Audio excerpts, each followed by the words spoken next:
ఈరోజు ఆరోగ్యానికి ఎంతో మంచిదైన రాగి దోశను ఎలా చేయాలో చూద్దామండి. అప్పటికప్పుడు ఈ దోశను చేసేయచ్చు. ముందు రోజు ప్రిపేర్ చేసుకోవాల్సిన అవసరం లేదండి.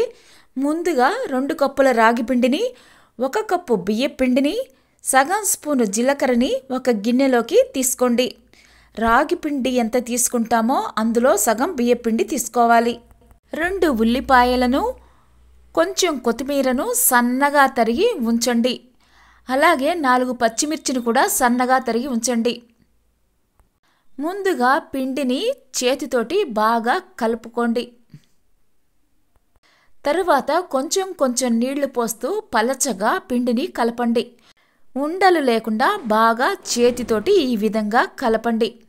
మనం రవ్వ దోశకి ఎలా అయితే కలుపుకుంటామో ఆ విధంగా కలిపితే సరిపోతుంది. ఒకేసారి నీళ్లను వేయకండి. కొంచెం కొంచెం నీళ్లు పోస్తూ చూసుకుంటూ పిండిని బాగా కలపండి.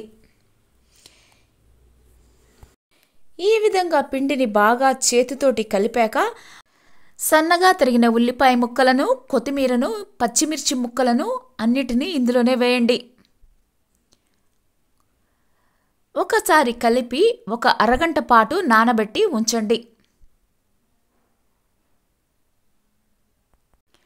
అరగంట సేపు పిండి అలాగే ఉంచిన తర్వాత స్టవ్ వెలిగించి పెనుమును పెట్టండి.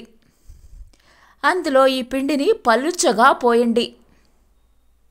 పిండిని పైనుంచి పోస్తూ ఈ విధంగా హోల్స్ వచ్చేలాగా పోయండి. ఇలా పోయటం వల్ల దోశ బాగా కాలి క్రిస్పీగా వస్తుంది.